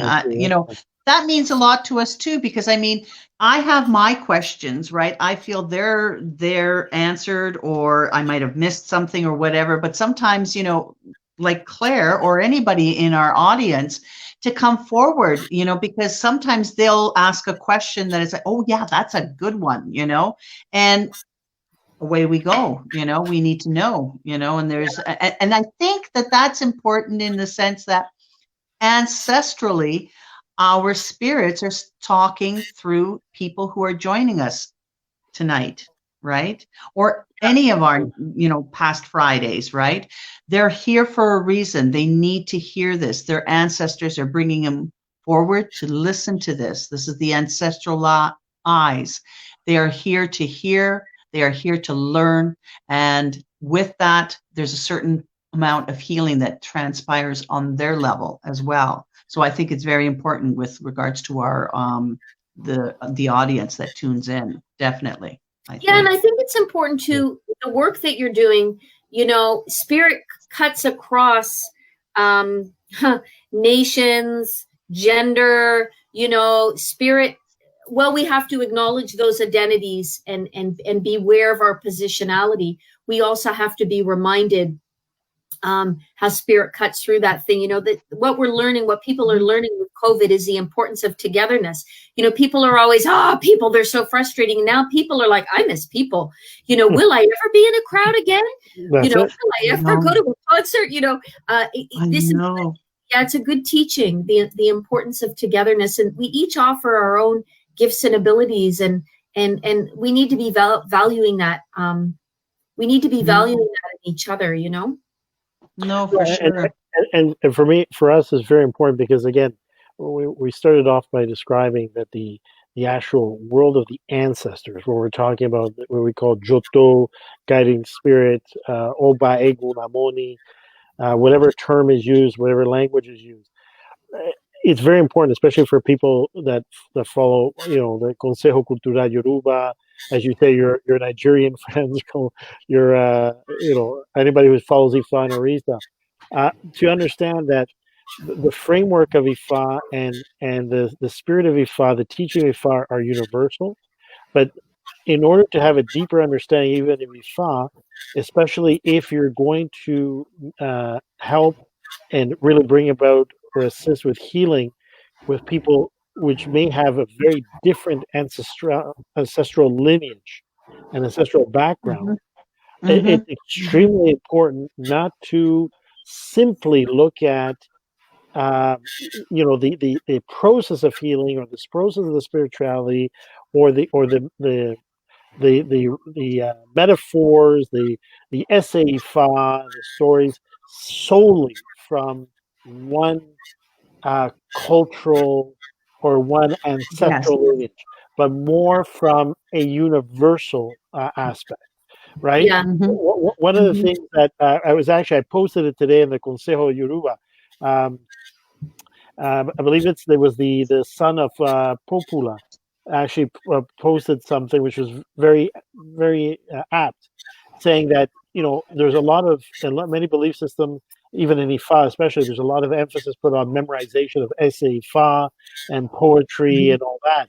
But although that is a necessary aspect to to preserve orally the tradition and to have at least a reservoir of essay Ifa or metaphors and stories from Ifa to illustrate a situation for a client, it must still be applied humbly to the ancestral lineage and to the situation, to the context in which the person is living and where they come from, because otherwise the healing aspect, the real divinatory aspect, is lost. Yeah. Otherwise, you're just reciting. And that's the nature of it. And that's the nature of this medicine, is that there is, it is, we are adapting. There is some adaptability. I mean, there's certain things I get a bit traditionalist where I'm like, oh, people are doing this. I mean, this isn't traditionally how it's done.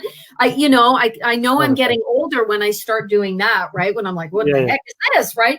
But we know adaptability, cultural hybridity. This is our ancestors did that. It was their adaptations that created these practices to begin with. However, we want to remain accountable. We want to remain accountable. And even though we're not trying to locate an origin of something, anthropology, always looks at that, let's not start trying to find the origin of it because of these cultural things, because it's not necessary. But the accountability is really important for me too, and you can't learn this on the internet. Can't learn, and you can't have a spiritual life because you've read 200 of, these books. There's only so much, and I'm an author, so I believe very strongly in books, and I'm an educator. But, there's an experiential proponent that is key here, right? That is really key. Hands in the earth, hands in our offerings, that's going out in nature, making those offerings, speaking, we are creatures. So I also want, one of the things that concerns me in the society we're in now is information versus knowledge. So just because you're reading on everything or you're extremely informed, that isn't the same as knowledge, right? So I think it's the application of what you read and your perception of what you read and the discernment. Yeah, but not just reading, because, for me, I was speaking to my husband the other night and we were talking about these different people. And I said, our worldview has been incredibly altered. Backpacking for 8 months where you're in the minority, you don't speak the language, like experiences like that inform something in you. Not everyone has had that, right? It's like, not everything can be learned in books. There's a difference with information and knowledge. For both of you, when you came to these traditions, you had to learn fast. This is knowledge. This isn't about memorizing.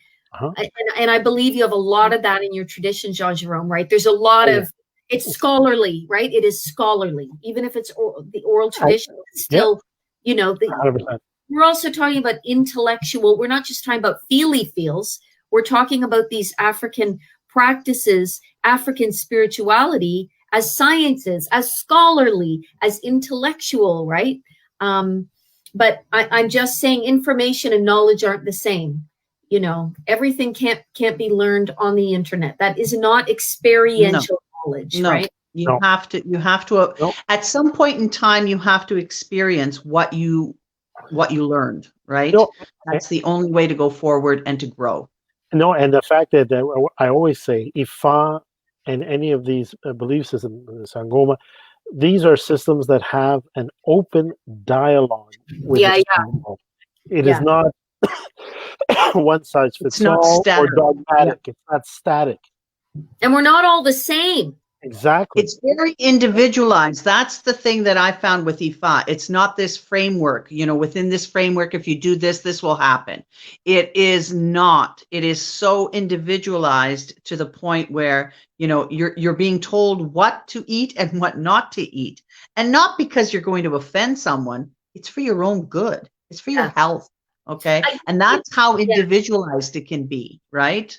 Yeah. I do think it's important in engaging in these practices. I think it's important that they are anti-oppressive, that they are inclusive, that that things, patriarchy creeps in. Is patriarchy really part of tradition? I often wonder, is it, or are these colonial, I'll give you a perfect example. I used to talk to my students, and we used to talk about, most of my students were racialized and marginalized, and a lot of them were from the African diaspora. And we talk about when you got punished and you got beat, right? You got beat. And it was interesting to hear people talk about, well, that's just cultural. Getting beat's just cultural. But when we start to research that history, we find out, is it really cultural, or is this a colonial practice? Were people beating their kids, pre-contact? We certainly don't have any record of that. So I also think that's interesting about what's considered traditional. And I think we have to try and ensure that our practices and our methods are anti-oppressive, are inclusive, are non-judgmental. We deal with a lot of different people, and you can say, oh, well, people don't know how I feel. If you don't agree with something, they do. They know it and they feel it, and so that's important too in that person's individual choices, right? Those are important pieces too. No, for sure. Jean Jerome, do you want to read what? I see Mike asked the question: if you fall into a coma with health issues and come out of the coma, I guess, with no health issues, is there a belief or thought regarding when no individual healer is involved? Not quite sure.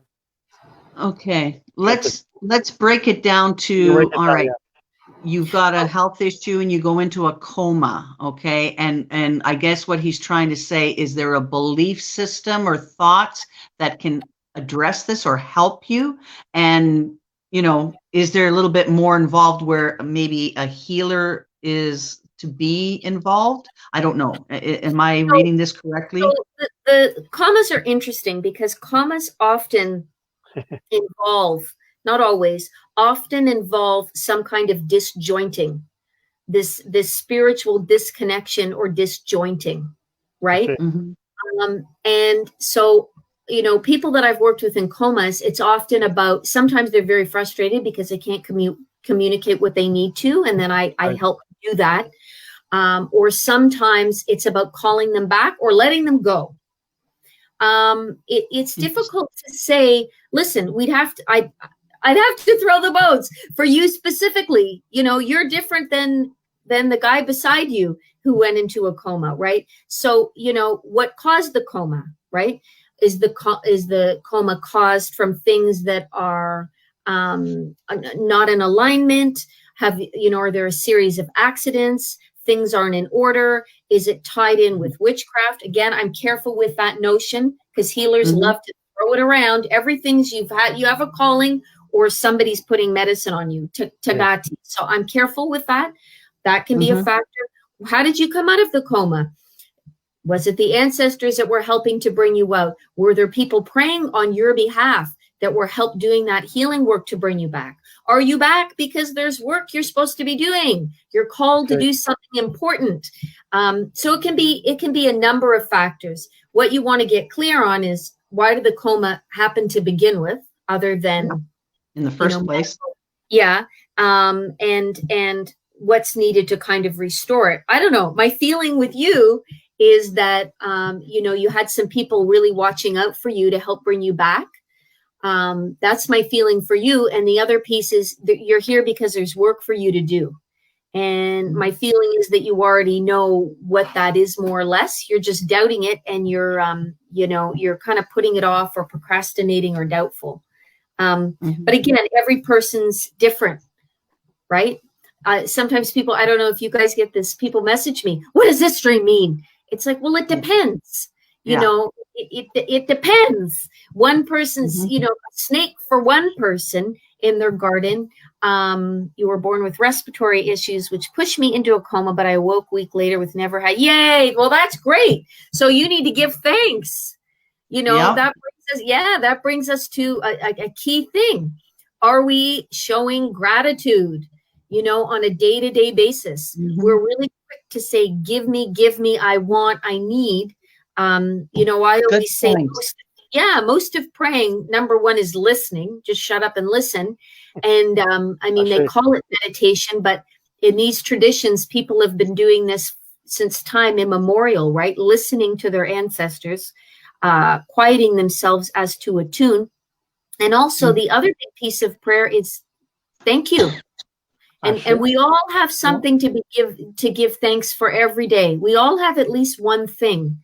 So, you know, as they say, if you're not grateful for what you have, why would you be grateful for more? So, you know, and thank you for sharing that miracle with us. You know, we love to hear that. We love to hear, no doubt you had a few aunties out there praying for you, you know, and some healing happened for you, you know. Now, there's something you brought up, the word witchcraft, okay? And you touched upon this, that sometimes people can throw bad energies at other people. How do you address that? Like, how do you know? Like, when somebody comes to you, do you think that they automatically know, or do you find that people will jump to that conclusion and say, "Oh my God, there's something wrong with me, and I know it's witchcraft, or someone's thrown it at me"? And then you have other people who are in denial.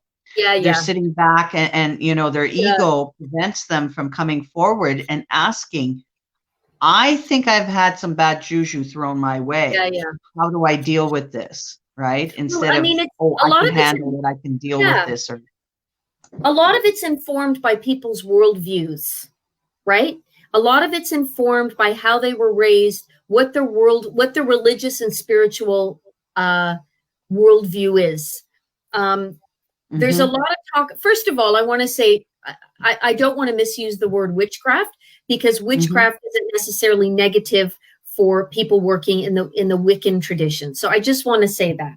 I'm referring to bad juju, right? Like bad medicine. So people throwing, you know, harm. And listen, it's a problem. People do it. People do it. People want to hurt other people. If you're interested in that, don't call me, please. Or probably you guys either. You know, it's not a resolve. You know, I'm going to appeal to people not to go that route, because even if it works short term, it's not worth the consequence on you. You know, we believe very strongly what is sent out comes back tenfold. We're taught that. So there's no reason to be, you know, when that's why I'm careful. You know, I don't jump to conclusions. I want to be really clear before I start. I want to be really clear in my assessment. Is there harm being thrown at you? And I'm careful before I start using names. And if something is there, my interest is, how do we obliterate it? I'm not interested in sending it back. We don't need this bouncing around. Let's get rid of it. So that's how I operate. That's my chief interest. I can also start working. I've had this with 2 or 3 people where I start working on doing body work, especially people with have pain and symptoms that seems to move around the body mysteriously. And when they start to have some personality changes, you know, they're unusually depressed, lethargic. We have certain symptoms of certain illnesses, right? When we start to see that, there's, you know, you can deal with a certain entity that it isn't obvious to you, but when you start working on the body and doing that energy and that work with people, you're like, hello, here it is. You know, you can also deal with possession. You know, sometimes you can see it out the gate. Sometimes you start working with somebody and out it comes. So yeah, there's a lot of energies, and I really want to speak to people about the importance of protecting yourself right now, and not just against coronavirus. You know, we have a lot of spiritual energies, and we have a lot of entities that I'm not going to get into now that are among us. And so, people need to be cleaning up, and people need to be protecting themselves. Now, I'm not going to say, okay, Rebecca, how? 1, 2, 3, 4, 5. We all like the 5 steps. Everybody's different. But your number one protective mechanism are your ancestors, because they shield you, they protect you. They, with the shit's flying, for lack of a better word, they help it not to hit you. And that's probably the same for the Orishas, right? When things are in alignment, then life can go on as it will. But you and your family are in order. And we want to try and bring how we're in order to others. Don't just sit in your house and protect yourself and forget everybody else. Take care of yourself, take care of your home, and then it's, we're meant to be caring for others too. The community as a the outer community as a whole. No, for sure, we have to address that type of thing. It's interesting. There's so many people when it comes to protection. People always forget about their ancestors. And this is something I'm part of an admin on a different group, okay? And I always tell people, your first line of defense are your ancestors, not the gods and goddesses of, because you're attracted to the Egyptian mythology or the Norse mythology or whatever, right? Yes, okay, of course, right? But at the same point, at the same time, your first and foremost are going to be your ancestors. Okay, so find out who your ancestors are. Ask your exactly. They are. They're the. I'm trying to draw the analogy in football. They're the linebackers, right? They're the guys with the muscle, and they're plowing through for you. Why would you go and ask the punter, the guy back there, right, for help? He's just going to kick the ball. That's all he's going to do, So, good question from Beth. Beth, yes, go ahead, Beth. Yeah, so that's a good question. What if your ancestors were a pack of racists? Well, listen, all 3 of us are white, so we can assume they were, right? We can assume that they were, and we can assume that, unfortunately, we're complicit in this, right? That's why this work is so important, because it helps us take up that history. It helps us to mend in the present, right? It helps us to do that. You're not going to like all your ancestors. Some you're going to like more than others. Again, we don't want to confuse our ancestors with the dead. Our elevated, wise ancestors are they're not, God willing, they won't be racists. But I think what you're talking about is so important. And that is, how do we take up, as I said earlier, these histories, right? Where for a lot of people, for us, there's probably more oppression, but there's also been oppressed. I mean, I know in my line, there's been women burned at the stake as witches, right? I know that, for example. Yeah. So part of the work we're doing and our own healing work, we're healing them. And our work with them, we're healing ourselves, right? The two go hand in hand. And so, for you working on being a good ancestor, being anti-oppressive, taking up, trying to write, that's how you help tend to that. And it's true, our histories are complicated, our presents are complicated. We have ancestors that have hurt other people. We've also been afflicted upon. It's challenging. This is why I believe Xin Dao, the water spirit work, is so important, because it takes that up.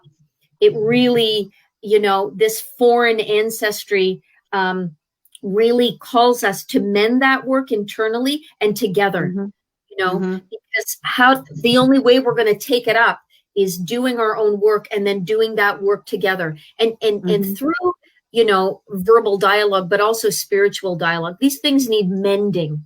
They need mending, and we have to do our part. Does that answer your question, Beth? I hope a little bit.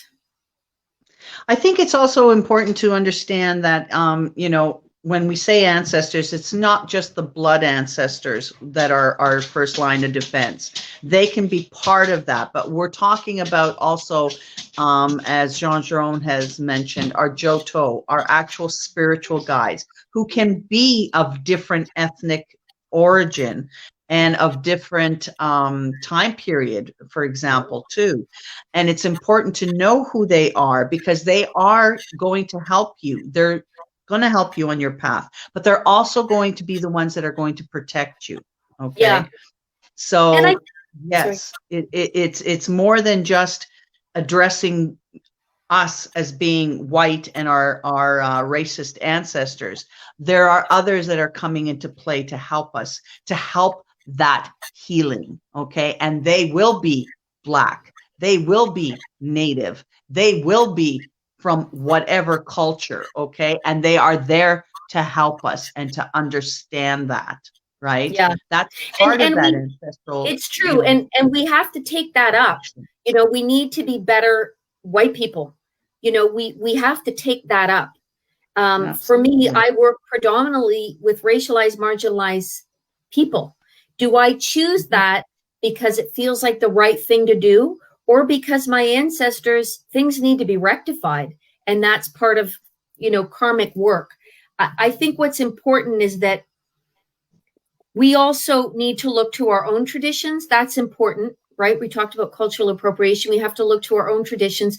And I think we are endeavoring to live in the best way we can as people. That's why I say the social justice and the healer go hand in hand. Our job is to support the most vulnerable.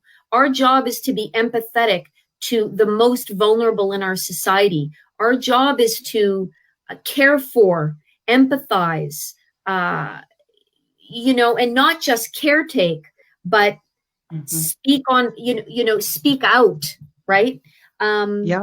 So these things are very important. Yeah, because you have lots of people that are like, they're doing this work in their own little world, and there's no people of color, and the social political stuff is a reality, right?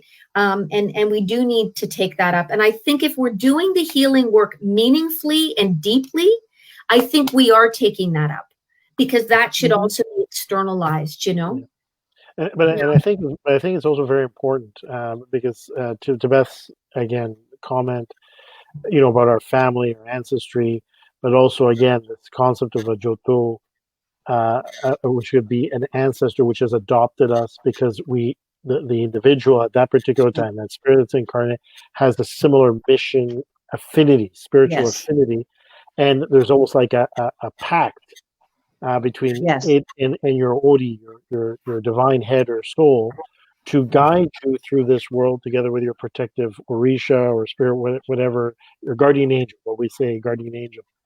But I think it's very important to understand that what we see is oftentimes not what the representative necessarily of, also even from a blood perspective, your genetic lineage or your genetic history, right?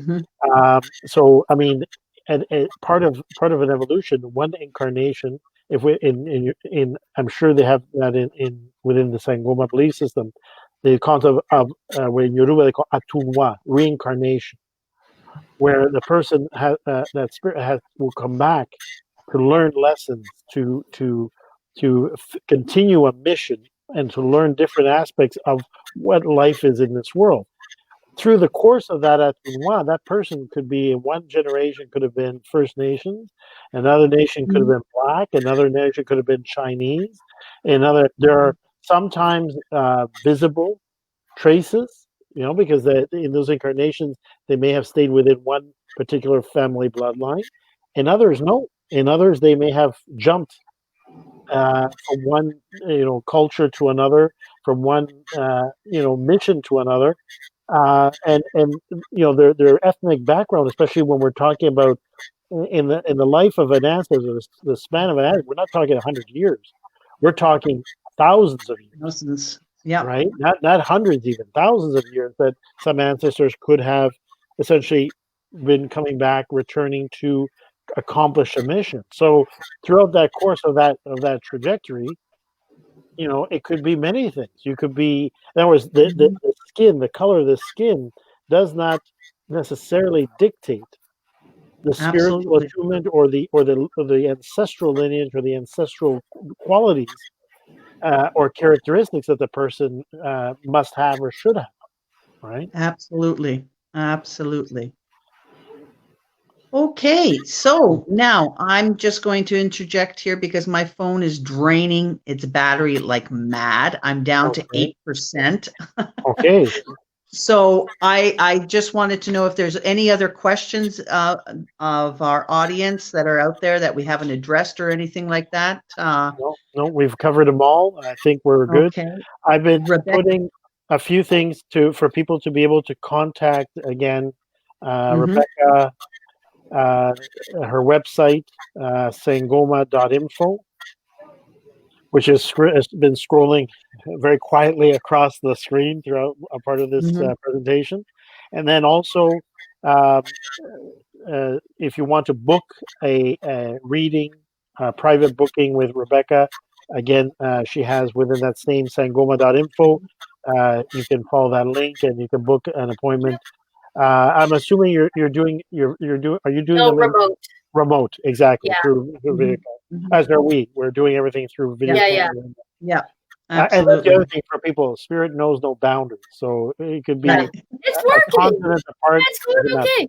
And you know what's really funny? My ancestors have been asking me to do that for a long time, and I'm like, I don't want to do it. I don't like it. It's so funny, I'm being That all stubborn side of you, right? And then I just started doing it, and then COVID hit, and I was like, this is fine. This is good. Yeah. I'm okay with it. It's funny because, as you say, there are many traditionalists in Ifa, on the Cuban side, that at one point they were the old guard. They said, "Oh, you can't do this remote." But the necessity is the mother of adaptability, and the fact that really the spiritual belief, the spirit doesn't know any boundary, right? No. You can be anywhere at any distance, and it can still speak, right, and still speak to the situation, right? So, no, and then there's another thing. Rebecca also has a micro learning or free micro learning courses, and so she's asking viewers to, if they're interested, to please subscribe again at her Sangoma.info under the /subscription. So those are a few things, events and services that Rebecca offers here in the community in Toronto. And all over. And all over. Exactly. All over. Exactly. International, anywhere, everywhere. So, okay, well, that's Spirit good. knows no bounds. Thank you so much for having me. Yeah. One more thing. Also, if people go to your website, they will also find your books because you are also a very prolific author. I'm working on it. I have a textbook done, and I'm working on other publications now. And sometimes what I provide to people, like with the subscription, I provide ancestrally relayed messages. Yeah, we're sort of needing that now. But thank you so much for having me. And I think, may you go from strength to strength in your work, and the time that you're taking, even getting the technology together, putting your research and your questions aside and making this available for people. People are really needing that right now, and that it's in a genuine manner. And I think viewers are lucky to have different healers that are coming together, and also hearing our own sharings together. Sure. And, may we just inspire everybody to be doing the healing work. You can see we've made it through the other side. We haven't pulled out all the hair. Yes. And let's just keep going with that, And thank you, Summer. I just wanted to acknowledge Summer Elder. There was so much good knowledge sharing here. Blessings to all three of us. Thank you, Summer. And I thank all our audience out there tonight that tuned in, or those who are going to tune in later because they might have missed it. They had somewhere else to go. Yeah. I don't know where, but you'll be able to see us again after the live video is ended. You'll be able to see the video afterwards. Also, we'll be uploading it to the various podcast platforms in an audio format. We're on iHeartRadio now. iTunes and several other Spotify and so Great forth. job, So guys. Thank you for your hard work for the community, you know. thank you And making very it much. accessible and sharing your time and your knowledge. Thank you very Thank much. you. I so appreciate it, Rebecca. I enjoyed having you. When I went to do my background research on you, I was so excited. One of the first things I immediately sent my private message to Jean Jerome said, "I love her." It was just automatic with me. You're so down to earth and so approachable. And I think anybody coming to you will definitely get so much from you. And the spirits are able to talk to you. You know? No, and I hope this show encourages other healers, and through this almost ancestral reunion, as we all have to really reach out to each other, to take the time with the humility and the open heart to learn from each other. Because if this pandemic has taught us anything, that we really need each other. Yeah. And you know, as we were saying, Ubuntu, you know, it is really through working as a village, working as a community, that we really reach our full mission in our lives. So if we can do that as a village and reach out humbly, right? Let go of the ego, let go of the agendas, let go of the me. Just reach out and humbly, because we don't have, no one person has all the knowledge. No one tradition has all the answers. Right? Exactly. Even the Holy Obedi says the knowledge and the wisdom, the pearls of wisdom were spread all over the world, in all nations, in all cultures, and all backgrounds. Absolutely. So nobody owns the cornerstone to that. Exactly. The last thing I'd like to say is next week, I just wanted to announce our guest for next week on May 29th, Friday at 8 p.m. again, will be Kabiesi Fabegbi Faseye Efunsola.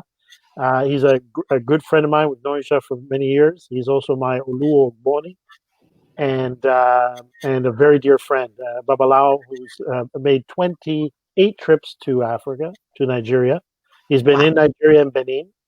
And he spent quite a bit of time there in terms of not just receiving initiations, but also learning, sharing with the community, and so forth. And he's a great Babalao and a great human being as well. So I'm happy, very privileged that we're able to bring people like yourself, Rebecca, and you guys have to arrange a summit. You have to do some kind of summit. We're thinking of that. That's it's in the works. It's in the works in our head so far. That would be great. We're thinking about it. That's it. So thank you again, Rebecca. Many blessings. Thank you. And the ancestors continue so to light your path and protect you and your family from all of them and any bad thing that may come your way. Okay. Thank you so much for with your participation, and many blessings. Many blessings to all our viewers. Yes. And thank you. Yes, thank you to everyone for tuning in. Until next Friday, take care, have a good weekend, and be safe, everybody. All right. Ashe. Bye.